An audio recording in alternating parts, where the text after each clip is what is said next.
Começa agora a Guilhotina, o podcast do Le Monde Diplomatique Brasil. Eu sou Luiz Brasilino e estou aqui com Bianca Pio. E aí, gente, tudo bem? Bom, no episódio de hoje a gente recebe o jurista Rafael Maffei. Oi, Rafael, tudo bom? Oi, tudo bem, Luiz? Tudo bem, Bianca? Beleza. Tudo certo, Rafael. Bem-vindo ao episódio 123 do Guilhotina. Obrigado, eu que agradeço a oportunidade. Bom, o Rafael é professor da Faculdade de Direito da Universidade de São Paulo e pesquisador do Centro de Análise da Liberdade e do Autoritarismo, o LAUT. Com artigos publicados no Brasil e no exterior, escreve regularmente para a Folha de São Paulo e a revista Piauí. É coautor de Cursos de História do Direito, vencedor do Prêmio Jabuti. E ele é autor do Como Remover um Presidente, Teoria, História e Prática do Impeachment no Brasil, que foi publicado recentemente pela editora Zahar. E é sobre esse livro que a gente vai conversar com ele agora. Bom, Rafael, a gente queria começar perguntando para você se o impeachment é um processo político ou jurídico, afinal, e qual é a importância do aspecto jurídico para esse processo. Bianca, o impeachment é as duas coisas. Ele é um processo jurídico, ele tem um componente jurídico super importante e ele também tem um componente político super importante. E eu vou tentar dizer quando ele é uma coisa, quando ele é outra. O que é caracteristicamente jurídico no impeachment? Primeiro, diferentemente do que acontece, por exemplo, nos sistemas parlamentaristas, em que a simples perda de apoio político de um primeiro-ministro pode levar à mudança de governo, nos sistemas presidencialistas, o presidente tem um mandato fixo e, para que ele seja removido antes do tempo, é preciso que ele seja acusado, processado e condenado por um tipo muito grave de crime que não possa ser combatido ou cujos efeitos não possam ser impedidos pelos meios corriqueiros que o direito oferece para a gente enfrentar ilegalidades menores, digamos assim, de governantes. Porque se a gente for pensar bem, prefeito, governador, presidente, em diversos momentos essas autoridades em seus mandatos desrespeitam a lei, né? Toda vez que um juiz dá uma decisão sustando os efeitos de um decreto, por exemplo, ou de qualquer ato governamental, no fundo o que ele está dizendo é, você violou a lei, no limite você violou a Constituição, mas você tem um mecanismo mais corriqueiro para dar conta disso. No caso do impeachment, a gente está diante de um tipo de ilegalidade que é uma ilegalidade que não pode ser enfrentada por esses mecanismos corriqueiros, ela é grave, ela pode causar danos sérios às instituições e por isso o presidente tem que ser removido em caráter emergencial. É isso que o impeachment faz. A definição de quais são esses crimes graves, que a gente chama no sistema brasileiro de crimes de responsabilidade, é uma definição jurídica. Eles estão previstos genericamente na Constituição e especificamente numa lei, que é a lei do impeachment. E toda vez que você quer acusar um presidente de um crime, você precisa ajustar, né, a conduta que você reputa uma conduta ilegal ao que está definido como crime nessa lei. Esse é um primeiro aspecto jurídico. O segundo aspecto jurídico importante do impeachment é que ele se dá através de um processo e ele precisa culminar em um julgamento. E esse julgamento tem um rito que tem um pedaço na Câmara dos Deputados, outro pedaço no Senado. Ele pressupõe uma denúncia, que é uma imputação de fatos razoavelmente delimitados ao presidente da República, a caracterização desses fatos como um crime previsto na lei e a realização de uma sequência de atos que possam levar a algo que mereça ser chamado de um julgamento, com possibilidade de defesa, com oitiva de testemunhas, com produção de prova e com uma votação no qual os senadores devem apreciar a conduta do presidente de acordo com os fatos provados e com a sua interpretação da lei. Então, esse é o componente jurídico do impeachment. O componente político do impeachment se dá, sobretudo, na presença de fatores tanto sociais, quanto econômicos, quanto políticos no sentido político-partidários, né, dos arranjos internos do Congresso, que fazem o impeachment, a remoção prematura do presidente, parecer a saída adequada para o enfrentamento de uma grande crise, desde que esses requisitos jurídicos estejam presentes, né? Então, tradicionalmente, quando a gente observa os impeachments que acontecem não só no Brasil como na América Latina, existem fatores que estão, de alguma maneira, sempre presentes. É uma grave crise econômica, algum tipo de escândalo, né, de uma ilegalidade praticada pelo presidente da República, que gere muito descontentamento popular contra ele, o desalinhamento de forças no Congresso que antes o protegiam e o davam apoio e depois passam a trabalhar contra ele, a cobertura na imprensa de maneira importante, assim, reiterada desses escândalos que atingem o governo, tudo isso está presente tradicionalmente nos impeachments que acontecem não só no Brasil como na América Latina. Então, é como se o direito fornecesse assim os trilhos, né, ao definir os crimes e estabelecer o rito do processo, e os elementos políticos, que a gente pode chamar no sentido amplo, né, que inclui elementos econômicos, elementos sociais, fornecessem o carvão que a gente joga na fornalha da locomotiva para fazê-la caminhar. Uhum. Rafael, e aí uma coisa que você observa no livro até, que esses processos de impeachment começaram a acontecer com mais frequência nas últimas décadas na América Latina e no Brasil especialmente, né? Por que você acha que isso aconteceu? E se você acha que eles podem ter vindo substituir os tradicionais, os velhos golpes de Estado militares? E aí, se nesse sentido, se essa novidade aí dos impeachments representaria um avanço ou se seria uma armadilha?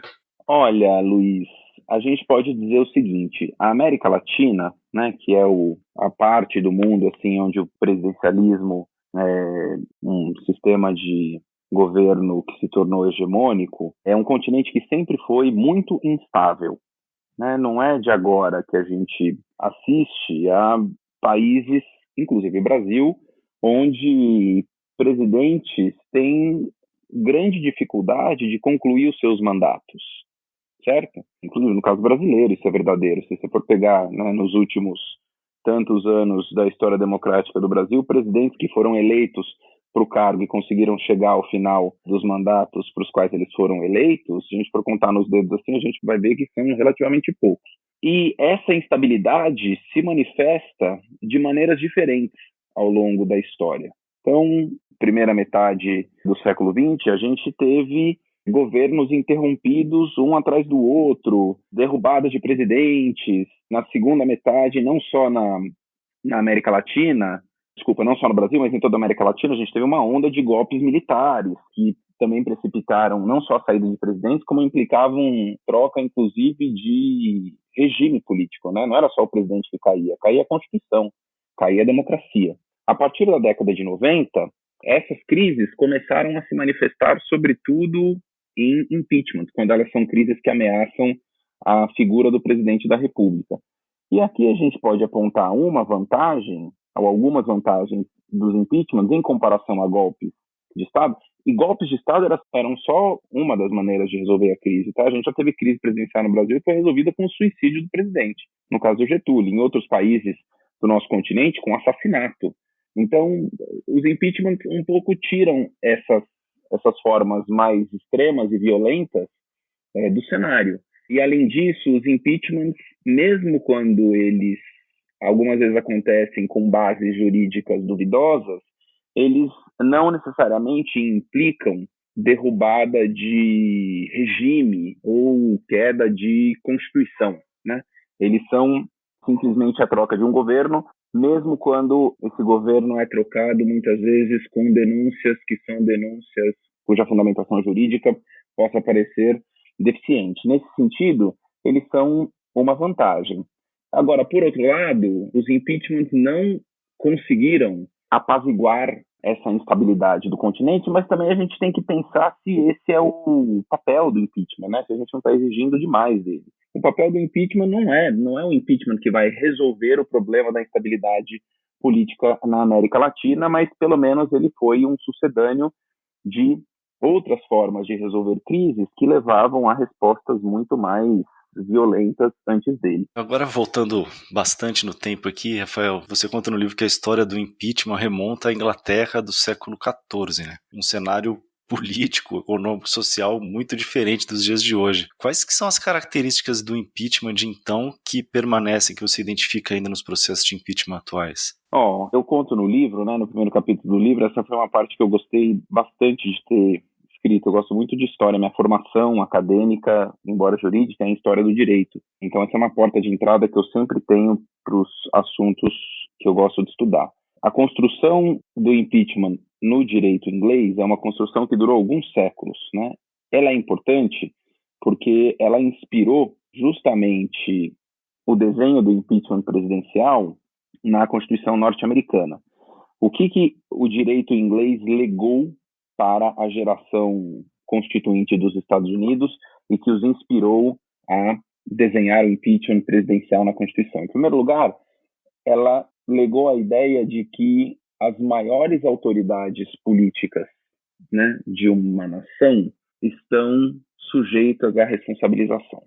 Isso é algo que foi sendo construído aos poucos na Inglaterra, sobretudo num processo de disputa política entre a coroa e o parlamento, e mais especificamente entre a coroa e as duas casas que compõem o parlamento, que é a Câmara Baixa, né, a Casa dos Comuns, e a Câmara Alta, a Câmara dos Lordes. Inicialmente, os comuns, que como se a gente, vamos dizer assim, deputados, tinham participação nenhuma no processo, eles foram conquistando o direito de participar, e o principal direito que eles conquistaram foi o direito de acusar. Então, eles podiam pegar qualquer autoridade da coroa, por mais que fosse o queridinho do rei, e chegar perante a Câmara dos Lordes e falar, olha, a gente acusa esse sujeito aqui de estar abusando da sua autoridade para, por exemplo, cobrar tributos em excesso, ou desviar o dinheiro que foi arrecadado por um determinado fim, por exemplo, para ser empregado no esforço militar e, né, destinando isso para outro fim, e assim por diante. E os lords, por sua vez, conseguiram conquistar perante a coroa o direito de julgar e remover do cargo qualquer alta autoridade do reino, por mais que essa alta autoridade fosse alguém muito querido pessoalmente do rei.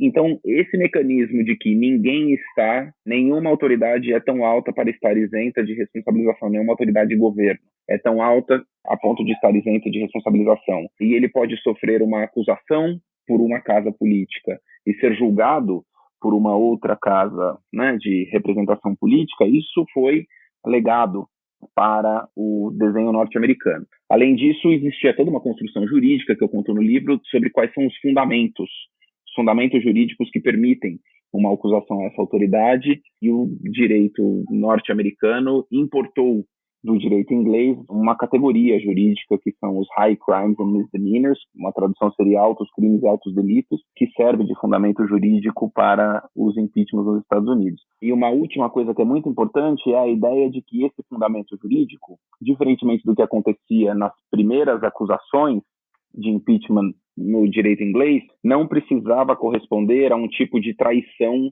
à figura do rei, porque a traição, de acordo com o direito medieval inglês, precisava ser um ataque pessoal ou ao rei, ou à rainha, ou ao herdeiro. E, aos poucos, isso foi evoluindo para admitir formas indiretas de ataque ao rei. E uma das formas indiretas de ataque ao rei era você, como autoridade, desempenhar uma conduta que abalasse a confiança do povo no governo, ou que abalasse a confiança do povo no rei, ou que abalasse a confiança do povo no próprio parlamento. Entendeu-se, então, que esse fundamento jurídico não precisava incluir um ataque à pessoa do rei, mas podia ser qualquer tipo de conduta que implicasse um possível abalo a esse arranjo e a esse equilíbrio de forças entre as diferentes instituições que compõem a monarquia inglesa, que no limite é a própria Constituição. E daí veio a ideia de que um atentado muito grave que ameaça a integridade da Constituição, embora ele não seja uma lesão à pessoa do rei, pode ser também fundamento para se acusar, se condenar e se remover uma alta autoridade do rei. Aí, enfim, teve os pequenos ajustes ali que foram feitos pelos constituintes americanos, mas do direito inglês, basicamente, é isso que eles pegaram emprestado. E, Rafael, você pode contar pra gente as origens do impeachment no Brasil? Você comenta que ele sempre esteve presente nas constituições brasileiras, né? Sim, desde a nossa primeira Constituição, o impeachment esteve presente nas constituições republicanas do Brasil, né? O impeachment presidencial, ou seja, essa forma de remoção do presidente, embora, enfim, com alguns pequenos desenhos, mas ele só foi ter uma aplicação bem sucedida com o Collor em 92. A origem dele é essa inspiração presidencialista norte-americana, né? O modelo que a gente desenhou na nossa Constituição republicana, a primeira que a gente teve, de 1891, foi um modelo muito parecido com o modelo americano, a não ser pelo fato de que a gente escolheu ter uma lei separada que definisse quais são os crimes que podem levar a um impeachment. No direito norte-americano, a Constituição tem uma fórmula muito genérica que fala em traição, treason, corrupção, mas uma corrupção num sentido específico, que se chama bribery, que no sentido original da Constituição norte-americana indica a venalidade dos interesses nacionais. Para um país que havia acabado de se tornar independente, o grande medo dele era que alguma autoridade, algum senador, ou no limite o próprio presidente, trabalhassem para fazer com que os Estados Unidos voltassem ao status de colônia. Então, para eles, esse era um enorme pecado cometido por um presidente, trabalhar contra os interesses nacionais, principalmente em face da instabilidade da independência recente do país. E o último era justamente essa fórmula genérica, high crimes and misdemeanors, que tinha um certo significado estabelecido no direito inglês. Todos os constituintes americanos eram razoavelmente bem conhecedores do direito inglês, inclusive porque esse era o modelo de direito que era aplicado nas colônias, nos estados, como a gente chamaria hoje, que todos eles conheciam muito bem. Tinha inclusive impeachment no nível estadual, eu conto isso no livro, mas é só isso que existe, essa fórmula genérica na Constituição. No caso brasileiro, a gente, um pouco pela nossa herança imperial, porque no Império a gente teve uma lei dos crimes de responsabilidade, que era uma lei para punição dos altos funcionários do Estado, evidentemente não incluindo o imperador, mas os ministros, né, conselheiros de Estado e assim por diante. E essa era uma lei que definia apartadamente, não estava na própria Constituição, quais eram as condutas que podiam gerar responsabilização dessas autoridades. Então, esse desenho de uma previsão na Constituição e a Constituição pedir uma lei que definisse os crimes especificamente, a gente tem desde o nosso período imperial e a gente aproveitou esse modelo na República. Mas é daí que ele veio. E ele esteve, de fato, presente em todas as constituições, embora não tenha sido aplicado com sucesso, né?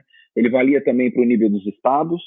A gente teve algumas tentativas de impeachment de governador, demoraram ainda mais do que os impeachments de presidente para pegar, né? A gente teve agora o Witzel, que foi o primeiro caso. E aí eu conto dois no livro, um de um governador da província do Mato Grosso, em 1916, que foi um caso importante porque gerou os primeiros posicionamentos do Supremo sobre impeachment e sobre o quanto o judiciário pode participar ou interferir em processo de impeachment.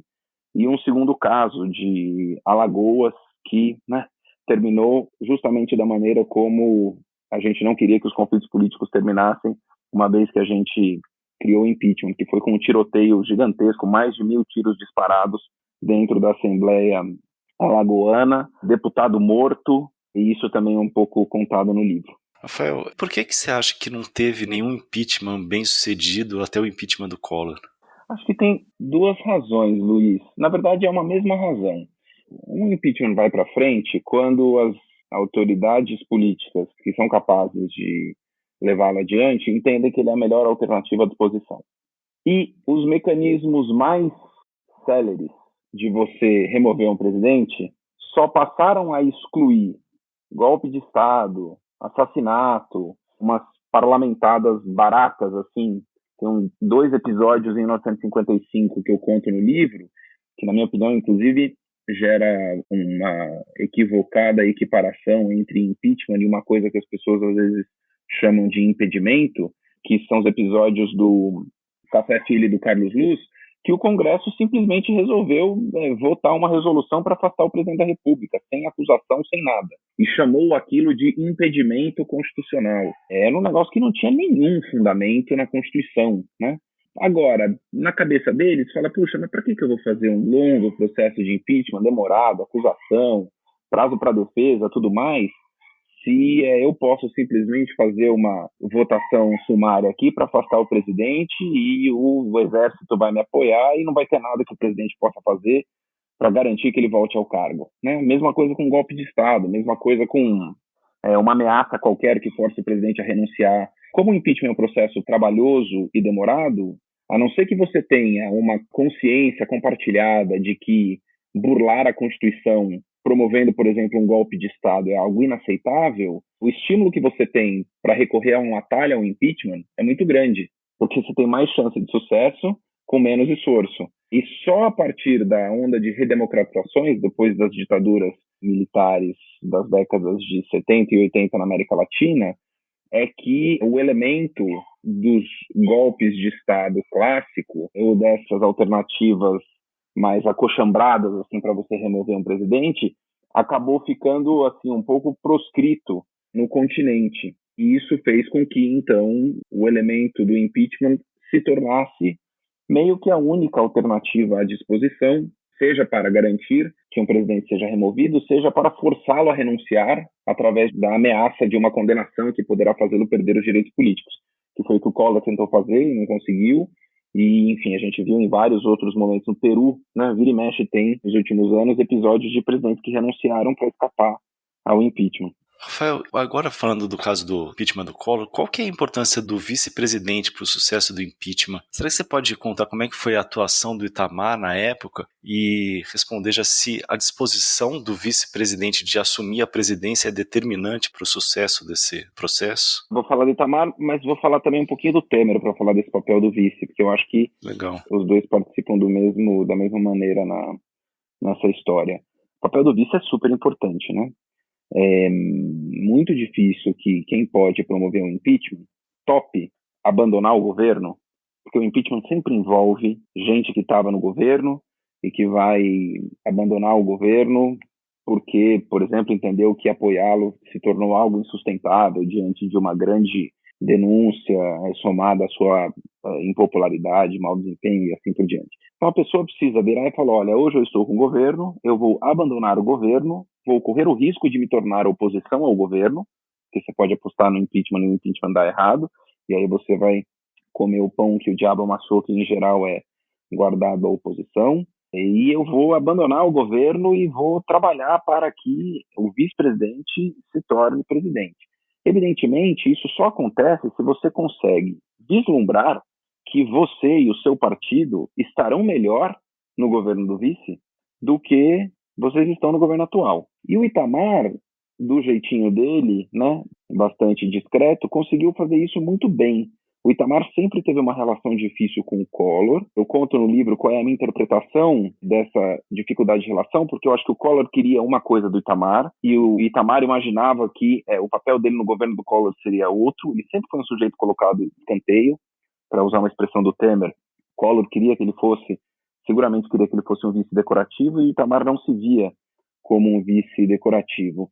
E muita coisa do que a gente viu no caso do Temer aconteceu no governo Itamar, né? Até carta que apareceu na imprensa com ele reclamando do seu distanciamento do governo existiu no governo Itamar. E o Itamar, em determinado momento, principalmente quando as denúncias de corrupção começaram a florar contra o Collor, o Itamar falou, desculpa, agora não tenho nenhuma razão para demonstrar qualquer tipo de lealdade ainda ao presidente da República. E ele começou a articular um governo mesmo, né? E principalmente a trabalhar a sua própria imagem. O Itamar era um sujeito que era quase o antônimo do Collor em termos políticos, né? O Collor era um rapaz jovial, com um discurso modernizante, com um visual arrojado. O Itamar era aquele sujeito todo desengrenhado, que fazia alegria de caricaturista na época, que tinha origem na esquerda trabalhista, nacionalista da década de 60, 70 no Brasil, e que muita gente imaginava estava caminhando ali para o fim da sua carreira política, ia ter ali uma vice-presidência como o seu canto do cisne e pronto, acabou. Então ele era um sujeito que, para um país que tinha 2 anos antes eleito um presidente que prometia reformas administrativas, mudar o modelo de Estado do Brasil, privatizações, inserir o Brasil na ordem globalizada, você olhava para o Itamar e falava, pô, não é esse sujeito que vai me entregar isso. E o Itamar sabia que ele tinha essa resistência, principalmente do empresariado, e botou o time em campo e foi fazer visita na Fiesp, conversar com as pessoas e apresentar economistas, que eram economistas de quem ele era próximo, e queria um pouco mostrar que ele não era aquele nacionalista ultrapassado que muita gente temia que ele fosse. Então ele, de fato, trabalhou para se mostrar um vice viável. Então esse elemento do vice é muito importante, porque ele é uma peça crucial para o futuro de todo mundo que topa desembarcar do governo atual para tentar a aventura de um impeachment. E, Rafael, afinal, o impeachment do Collor, ele reuniu as condições jurídicas para avançar? Na minha interpretação, reuniu sim, porque o Collor foi inequivocamente envolvido em um esquema de venda de favores no seu governo que gerou a ele benefícios pessoais comprovados, né? O Collor tinha um sujeito de quem ele era muito próximo, era um amigo, era um parceiro de negócios, era um testa de ferro, era o sujeito que foi o responsável por toda a arrecadação de sua campanha, que, uma vez que ele se tornou presidente, se transformou num cobrador de pedágio de todo mundo que queria chegar perto do governo, que sabidamente cobrava propina sob a promessa de fazer coisas acontecer dentro do governo e que custeava despesas pessoais do presidente da República. Embora a acusação jurídica criminal por corrupção que o Collor sofreu, né, e o processo a que ele respondeu no Supremo, tenha levado à sua absolvição, essa absolvição se deveu, entre outras coisas, à maneira como a acusação foi formulada, porque a acusação deixou de apontar algo que seria importante de ser apontado, que era essa contrapartida que precisava existir entre a vantagem recebida e o ato do agente público, porque isso é necessário para a caracterização da corrupção. Só que para um crime de responsabilidade, basta que você comprove que havia um arranjo de improbidade acontecendo dentro do governo, do qual o presidente da República tomou ciência e nada fez para impedir. Existe um crime de responsabilidade que é especificamente voltado para essas situações. Além do que, o Collor teve uma dinâmica muito única na evolução das acusações contra ele, que era o seguinte: a partir de maio de 92 começaram a sair as denúncias do Pedro Collor. E aí saía a denúncia. A gente tem que lembrar que naquela época a gente não tinha esse mundo de internet, rede social, notícias saindo a toda hora. As notícias saíam um pouco mais lentamente, a conta-gotas. E aí saía uma primeira denúncia, o Collor vinha a público e dava uma explicação. Aí vinha na semana seguinte uma peça central do quebra-cabeças, uma testemunha, um documento que provava que o que ele tinha dito na semana anterior não era exatamente verdade. Aí ele tinha que adaptar um pouco o discurso dele. Aí vinha um terceiro momento em que mesmo o discurso adaptado era desautorizado, até chegar o momento em que o Collor teve que forjar um empréstimo com um doleiro, um empréstimo ilegal com um doleiro, que teria trazido os recursos do Uruguai para justificar de onde vinha o dinheiro que o PC Farias usava para pagar a despesa dele. Né? Diga-se de passagem, esse doleiro até esses dias estava preso, não sei se não continua preso, na Operação Lava Jato. Então, você imagina a situação do presidente da República que, depois de sucessivas denúncias, depois de 2 meses de denúncia, chega para você e fala: não, gente, agora eu vou explicar tudo de verdade. O que aconteceu foi que um doleiro levantou uma grana no Uruguai e o meu amigo, que é traficante de influências, está pagando as contas da minha casa com essa grana que foi dada pelo doleiro, não a grana da corrupção. Então, assim, era um negócio tão esdrúxulo que isso também configurava com relativa facilidade esse comportamento indigno que permite a remoção do presidente da República. Não teve, na época do Collor, nenhuma dúvida jurídica muito séria quanto à caracterização dos crimes de responsabilidade dele. Muito embora a acusação penal por corrupção seja outra história, porque a acusação penal trabalha com outros parâmetros, inclusive de rigor de análise de prova e de adequação de conduta ao tipo e, enfim. A interpretação que se teve no Supremo é que é um aspecto da conduta do Collor que precisava ter sido incluída na acusação e comprovada pela acusação não foi, que era justamente a troca de um ato de ofício do seu cargo pela vantagem recebida. Mas para os crimes de responsabilidade, isso não era necessário. Então, no caso do Collor, e inclusive, na minha opinião, essa é uma das razões pelas quais a produção jurídica no Brasil sobre impeachment não teve o boom que poderia ter tido na época do Collor, né, que teve, por exemplo, na época da Dilma.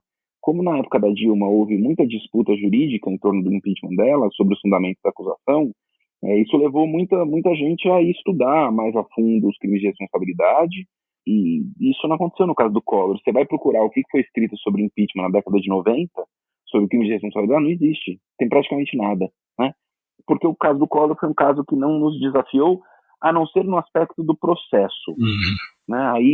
Ali muita coisa foi definida em termos de processo no caso do Collor. Rafael, e aí agora, antes da gente passar pro impeachment da Dilma, né, no livro você analisa também os processos que foram apresentados de impeachment contra o Itamar, o Fernando Henrique e também o Lula. Você podia explicar por que esses processos não avançaram e, na tua opinião, se teve algum desses pedidos, né, de impeachment que reunia mais condições jurídicas para se efetivar? Primeiro, o Itamar. O Itamar teve 4 denúncias de impeachment contra ele, e eu conto no livro uma delas, que é a denúncia que ele sofreu por quebra de decoro, em razão, pessoal que tem talvez assim, né, da casa dos 40 para cima, vai lembrar desse fato, porque teve muita repercussão.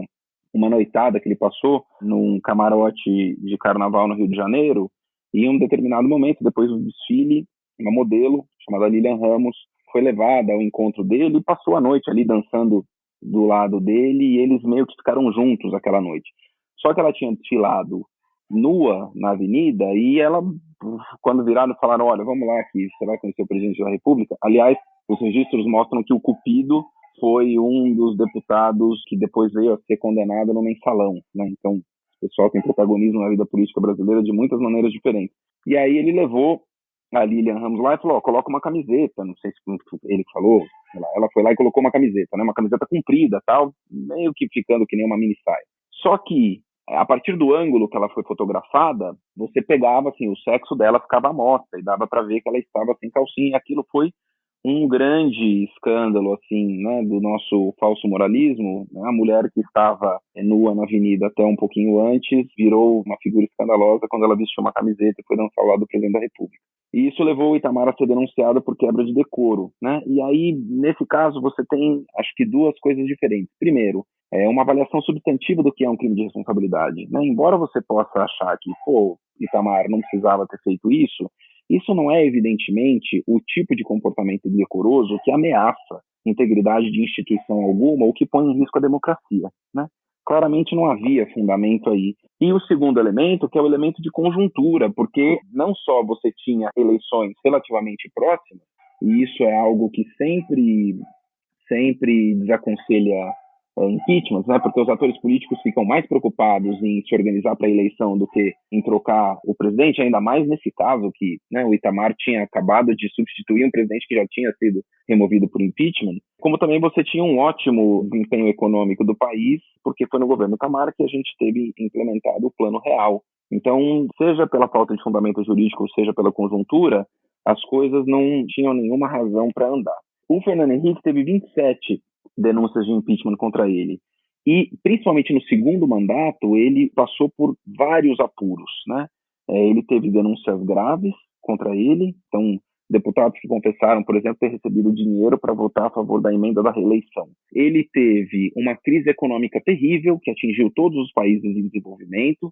Ele começou o seu mandato com uma popularidade muito baixa, porque ele concorreu à reeleição jurando que não ia haver nenhum tipo de mudança na política cambial. Muita gente tinha dívida em dólar, né? E, de repente, assim que assumiu o segundo mandato, teve uma mudança na política cambial e as dívidas de muitas pessoas explodiram. Gente que tinha, por exemplo, leasing de carro indexado por dólar, de repente o seu carro passou a custar o triplo do que custava antes, teve um monte de ação ajuizada, foi uma confusão danada, e principalmente essa percepção de que o governo tinha enganado as pessoas, Fernando Henrique tinha enganado as pessoas na sua campanha para reeleição. Fernando Henrique enfrentou o apagão de energia, que foi algo que derrubou demais a popularidade dele, e ele chegou, nos momentos mais críticos do seu governo, a ter uma aprovação de pouco mais de 10%.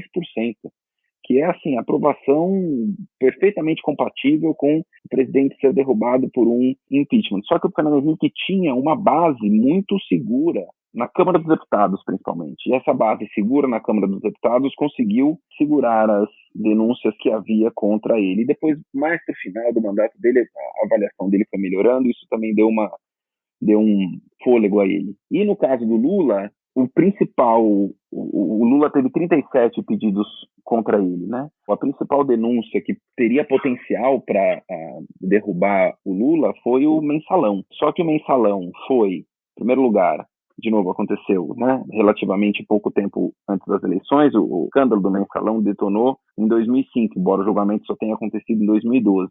E a oposição ao Lula fez uma aposta, que foi a aposta de deixar o Lula sangrar no cargo e batê-lo nas eleições em 2006. E essa aposta deu errado. Então, a verdade é que a oposição também não trabalhou pelo impeachment do Lula, né? A gente nunca tem como saber o que teria acontecido se essa tivesse sido a primeira opção deles.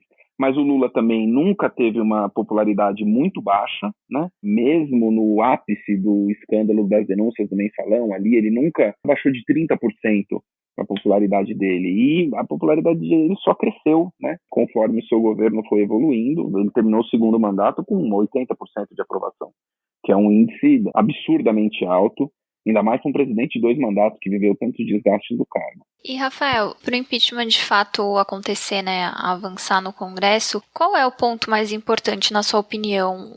O apoio do Congresso em si, especialmente da Câmara dos Deputados, a impopularidade do presidente ou as provas do crime de responsabilidade? Olha, para mim, o fator que é absolutamente decisivo é a conjuntura política na Câmara, né? De novo, Fernando Henrique, Michel Temer, para pegar outro exemplo, são presidentes que tiveram popularidade baixíssima em determinados momentos do seu mandato, mas que conseguiram se proteger porque fizeram arranjos na Câmara que os blindaram. Não estou aqui nem falando de arranjo no sentido de corrupção.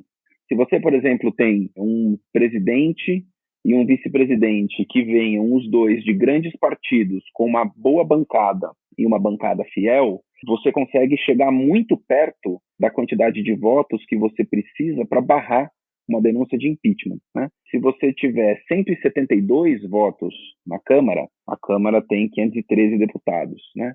Se você tiver 172 votos, que é uma fração razoavelmente pequena da Câmara, você segura qualquer denúncia de impeachment. O Fernando Henrique tinha o PSDB, um grande partido, o vice do Fernando Henrique era o Marco Maciel, aliás, recentemente falecido, de um outro partido que tinha também uma bancada expressiva, que era o PFL, e isso foi suficiente para que o Fernando Henrique se mantivesse ali protegido. O Temer era de um grande partido, conseguiu também construir uma bancada que o apoiava muito ferrenhamente, porque, assim, o avanço da Lava Jato na época do governo Dilma criou condições para que uma série de lideranças desses partidos que a gente chama de centrão se protegessem ali, uns de costa para os outros, na esperança de que eles conseguiriam, unidos, se defender das investidas que eram feitas contra eles. Então, isso também criava um estímulo muito grande para que eles se mantivessem juntos. Se você tem um escudo legislativo que se mantém intacto, né, com 1/3 da Câmara dos Deputados, mesmo grandes descontentamentos populares, mesmo grandes escândalos, né? No Temer a gente teve aquele caso do Joesley, que foi um negócio que teve uma repercussão de um grande escândalo. Mesmo que você tenha circunstâncias econômicas desfavoráveis e uma série de denúncias apresentadas contra o presidente, esse fator é decisivo, você consegue se proteger, né? Então, para um presidente que está ameaçado, o grande estímulo que ele tem é tentar, de todas as maneiras, manter intacta essa base de pelo menos 1/3 da Câmara dos Deputados para que ele consiga sobreviver, né? Porque nesse caso aí você já não está mais governando, você está tentando chegar ao final do mandato e sobreviver. Uhum. Rafael, e qual foi, no caso do impeachment da Dilma, qual foi o papel do judiciário nesse processo? Você acredita que a investigação da Lava Jato, de alguma maneira, influenciou uma maior participação do judiciário no caso? Então, vamos lá. Acho que tem duas coisas diferentes. Primeiro, a gente precisa ter clareza de que no desenho do impeachment, o judiciário é feito para ter pouco papel, certo? Eu conto isso no livro, quando ali no capítulo em que eu explico por que razão na Constituição norte-americana eles acharam que o judiciário, que o Senado tinha que julgar, eles cogitaram várias alternativas. Pensaram em fazer a Suprema Corte, a autoridade responsável para julgar impeachment, pensaram em constituir um tribunal ad hoc, né, um tribunal à parte, um tribunal de exceção, digamos assim, montado só para julgar essas denúncias, mas por uma série de razões, eles acharam que a melhor coisa seria dar o julgamento ao Senado e diminuir o papel do judiciário nos impeachments. No caso brasileiro, na história do Brasil, o judiciário teve um papel muito importante, num certo sentido, inclusive no governo Dilma, e aí importante não no sentido negativo. Sempre partiu do judiciário a definição mais precisa de um rito correto para o impeachment. Em 1916 tem uma decisão do Supremo que marcou que impeachment precisavam observar, né, um mínimo direito de defesa para a autoridade acusada. No caso do Collor, o judiciário, o Supremo, principalmente através do ministro Sidney Sanches e do ministro Celso de Mello, que era naquela altura, né, um jovem ministro que tinha chegado há pouco tempo no tribunal, que é promotor de justiça de carreira e, portanto, tem um bom conhecimento de processo penal, o rito do Collor estava muito pouco claro para as autoridades do Congresso. A nossa lei é de 1950, mas ela nunca tinha sido aplicada. E, além do mais, a Constituição de 88 impunha algumas modificações em relação à Constituição de 1946, que foi a Constituição sob a qual a lei do impeachment, que é de 1950, foi feita, e a verdade é que eles não tinham muita certeza de uma série de coisas em relação ao processo de impeachment. Eles não sabiam, por exemplo, quando é que o presidente é afastado. A partir de que momento o presidente se afasta?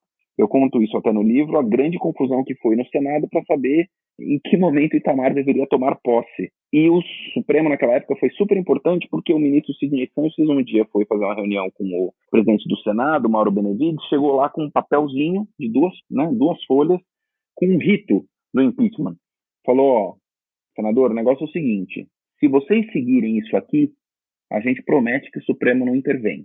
O Collor pode impetrar quantos mandados de segurança quiser no Supremo, como de fato impetrou, que a gente não vai intervir em nada, desde que vocês sigam esse rito aqui, que é um rito muito correto, muito equilibrado.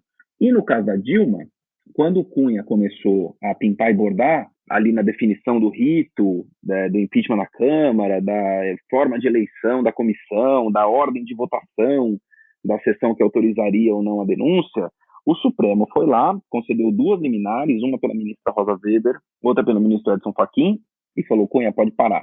E chamou a decisão para si e, em dezembro de 2015, fez lá um acórdão em que eles definiam, foi um voto conduzido pelo ministro Barroso, em que eles definiam como é que o impeachment tinha que acontecer na Câmara, reafirmaram o rito do Collor por causa do Senado, a não ser por uma pequena alteração na ordem do interrogatório da autoridade acusada, em função de uma mudança na lei que houve, uma mudança no Código de Processo Penal. Então, o Supremo foi super importante em vários momentos da história do Brasil para dar certeza quanto ao rito do impeachment.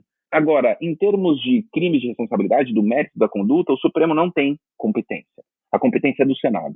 Então, ele não pode dizer muito, nem que sim, nem que não, nem que é crime, nem que não é crime. Onde eu acho que, no caso da Dilma, o judiciário andou mal, não apenas o Supremo, mas o judiciário como um todo, é que o judiciário foi um fator de desestabilização muito grande em matéria política do governo da Dilma e que ele teve um desempenho muito desequilibrado nas circunstâncias em que suas decisões prejudicavam o governo e nas circunstâncias em que as suas decisões poderiam ajudar o governo, né? Então, só para pegar um exemplo, o áudio da Dilma com o Lula, que foi divulgado pelo Moro, foi um áudio que não só foi captado além do prazo legal, e o Moro sabia que ele tinha sido captado além do prazo legal, tanto que ele depois teve que voltar atrás para convalidar o áudio, mudar uma decisão anterior dele, levou pito do, então, relator da Lava Jato no Supremo, o ministro Euri Zavascki, por isso, como ele foi divulgado em minutos depois dele ter sido captado, com um óbvio propósito de criar um fato político que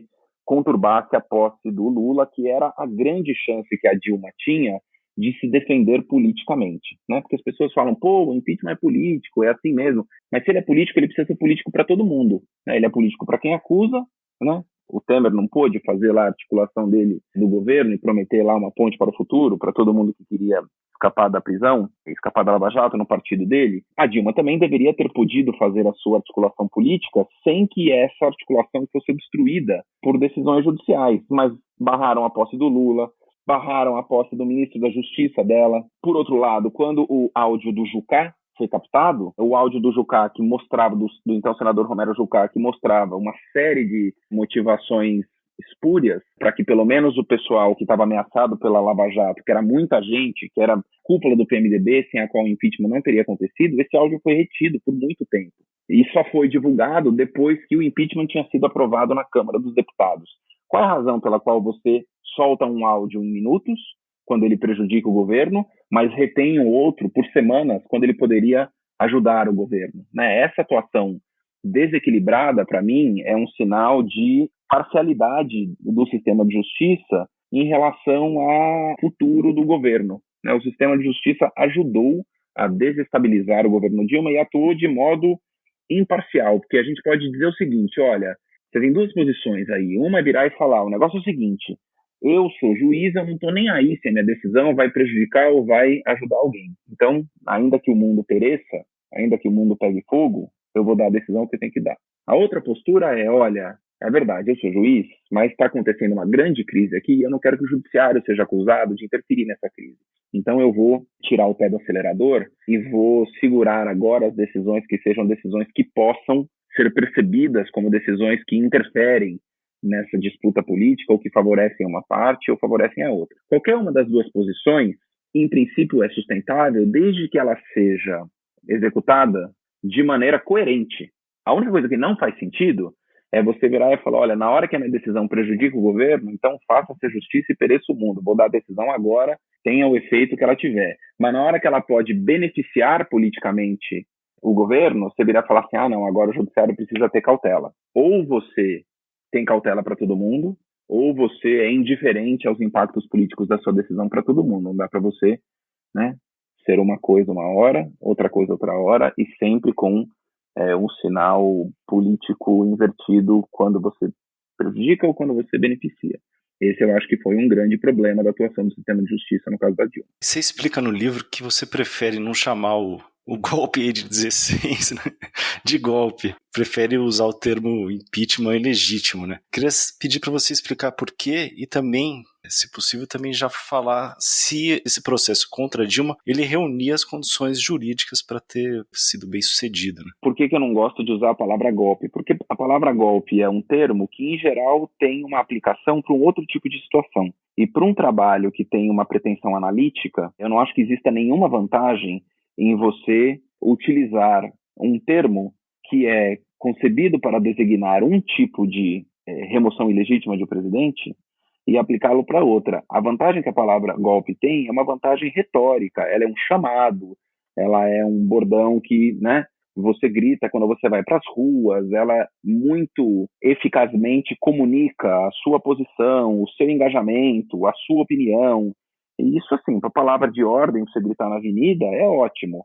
Mas entre as pessoas que estudam impeachment, não sou só eu, diversas pessoas viram e falam, olha, mesmo quando o impeachment tem problemas de legitimidade, você ficar chamando isso de golpe não te gera nenhum ganho analítico. É muito melhor a gente avaliar quais são as diferentes causas de legitimidade ou de ilegitimidade de um impeachment e pegar uma situação concreta e ver como aquela situação concreta sobrevive a um escrutínio detalhado de cada uma dessas causas. E é justamente isso que eu faço no livro. Eu pego 15, 20 argumentos, tanto dos defensores do impeachment quanto dos críticos do impeachment da Dilma, e avalio o que, na minha opinião, são os méritos e os deméritos de cada um deles. A razão pela qual eu acho que existem argumentos muito fortes para defender a ilegitimidade do impeachment da Dilma, além desta atuação parcial do sistema de justiça, do funcionamento do sistema de justiça para desestabilizar politicamente o governo dela, é justamente o fundamento problemático da condenação, porque, na minha interpretação dos crimes de responsabilidade, é preciso que eles tenham, isso é algo também relativamente comum no direito quando você está falando de consequências graves de uma condenação. É preciso que você faça não só um juízo formal de avaliar se a conduta se encaixa na lei, mas também um juízo substantivo de saber se a conduta tem a gravidade que ela precisa ter para merecer a resposta que o direito prevê para ela, certo? Um típico exemplo de furto de bombom. Não, ninguém é condenado, ninguém vai ser processado e condenado, ou pelo menos ninguém deveria ser processado e condenado por furto, que é subtrair coisa alheia móvel, porque pegou um sonho de valsa e colocou no bolso no supermercado. O parâmetro de gravidade não está dado. E no caso dos crimes de responsabilidade, para mim, o melhor parâmetro de gravidade que existe é você avaliar se aquela conduta, ainda que ela seja ilegal, pode ser melhor enfrentada por outros mecanismos jurídicos que não a remoção emergencial do presidente da República. E no caso dos dois fundamentos da Dilma, eu acho que podiam, tanto no caso dos decretos suplementares, quanto no caso das pedaladas. E, finalmente, e aí eu explico no livro longamente por que razão eu acho que elas poderiam ser melhor enfrentadas de outra maneira, como de fato foram enfrentadas de outra maneira. E, finalmente, acho que no caso da Dilma, existe um componente que, olhando à distância para nós, fica cada vez mais claro, que é o fato de que a razão que foi determinante para a queda da Dilma, pelo menos a razão parlamentar, não foi proteger o Brasil de pedaladas, nem foi proteger o orçamento público de decretos de crédito suplementar. Se a Dilma tivesse topado usar os poderes do cargo dela para blindar aliados que estavam ameaçados pela justiça, por exemplo, trocando o Janot, a Dilma reconduziu o Janot. O Janot era um procurador da República carbonário, né? Na visão das lideranças do Congresso. Ele era um sujeito que, na cabeça deles, queria ver todo mundo preso e com a chave da cela jogada fora. E eles tinham genuíno medo de que isso pudesse acontecer. A Dilma, o ministro da Justiça da Dilma, tanto o Zé Eduardo Cardoso antes, como depois o Eugênio Aragão, nunca moveram uma palha para frear a Lava Jato. A Dilma nunca trocou delegado-geral da Polícia Federal. Então eles viam a Dilma como alguém que ou não queria ou não estava disposta a usar os poderes do seu cargo para protegê-los, né? E achavam que, se o Temer virasse presidente, o Temer conseguiria fazer uma costura que colocaria assim, uma água fria na fervura e eles estariam em melhor situação. Esses 3 componentes, para mim, são muito decisivos para a gente avaliar a legitimidade do impeachment da Dilma. Agora, tem uma série de coisas que também quem critica o impeachment aponta como problema que, como eu explico no livro, para mim não tem fundamento. A Dilma, de fato, violou a lei de responsabilidade fiscal. Também, essa é uma das razões pelas quais eu fujo da palavra golpe, porque ela te coloca dentro de uma redoma de opiniões preconcebidas e de juízos firmes, acabados e inegociáveis, que acho que não tem nenhuma utilidade para um livro que pretenda fazer uma avaliação criteriosa e técnica do fenômeno do impeachment da Dilma. E no caso do Jair Bolsonaro, você afirma que ele é diferente dos demais, né? Que tem uma singularidade no caso dele. Em que sentido que você fala isso? Porque o Bolsonaro é um presidente que tem orgulho de agredir a Constituição. A gente nunca teve um presidente que tem orgulho de agredir a Constituição. A gente já teve presidentes que agrediram a Constituição, mas pelo menos eles disfarçavam, eles fingiam, tentavam esconder isso de alguma maneira, adoravam a pílula. O Bolsonaro não.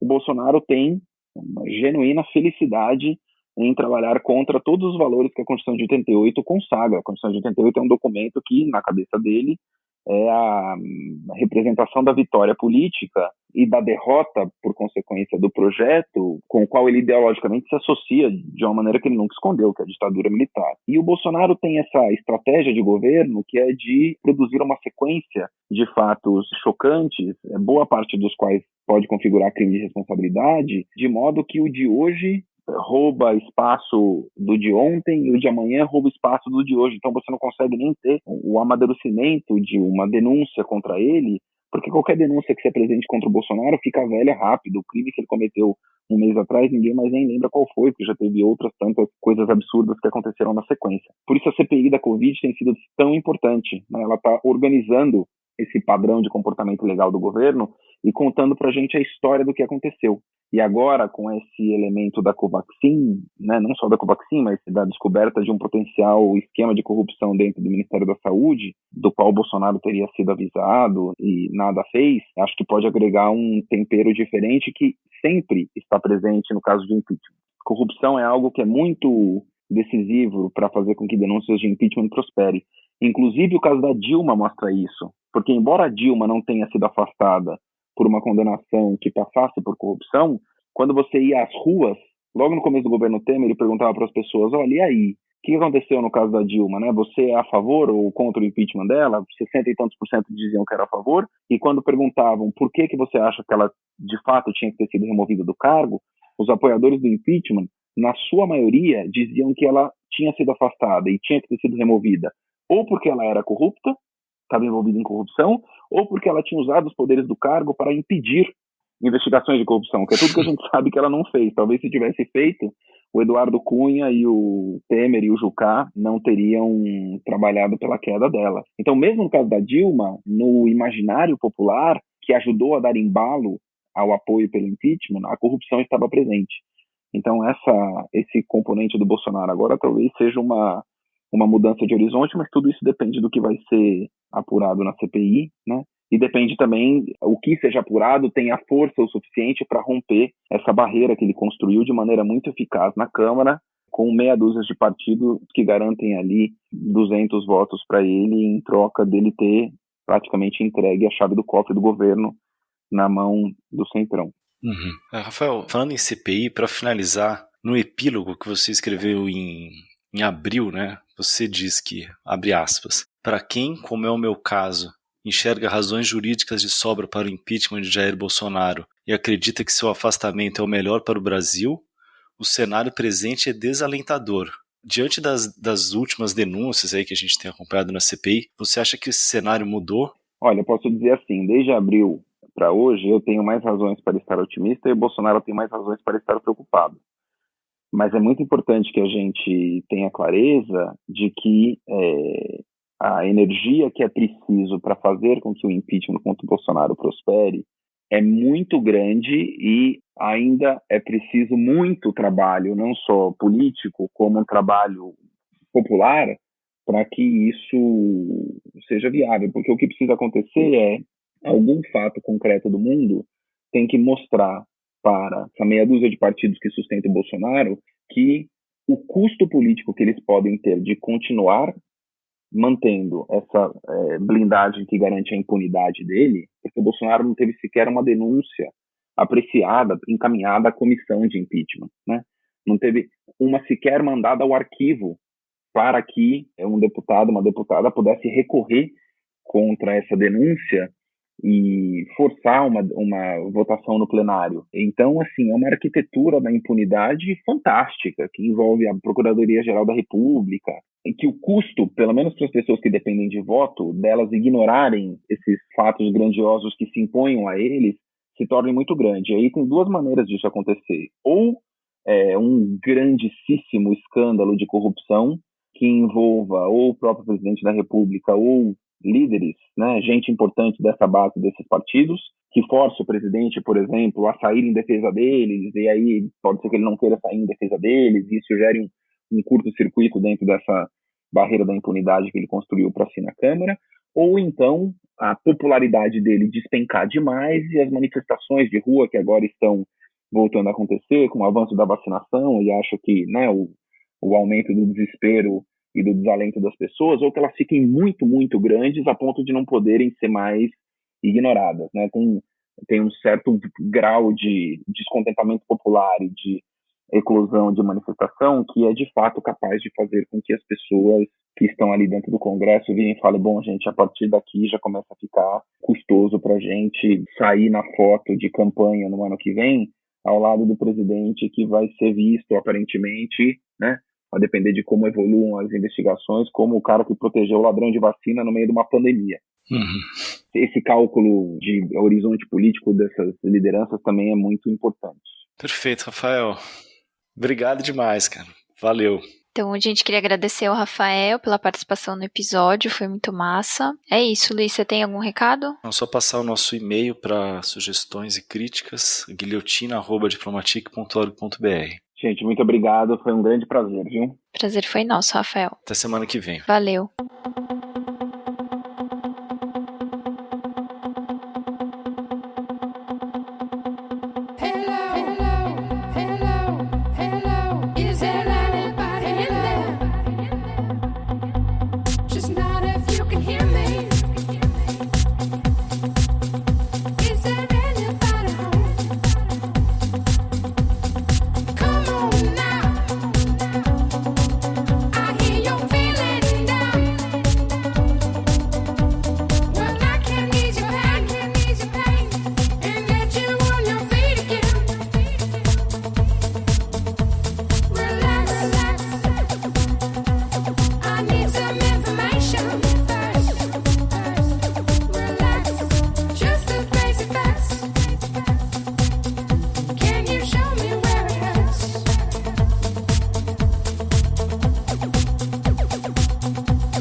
Guilhotina é um podcast do Le Monde Diplomatique Brasil. O roteiro, a produção e a apresentação é de Bianca Pio e Luiz Brasilino. Edição de Domênica Mendes. Apoio técnico Central 3.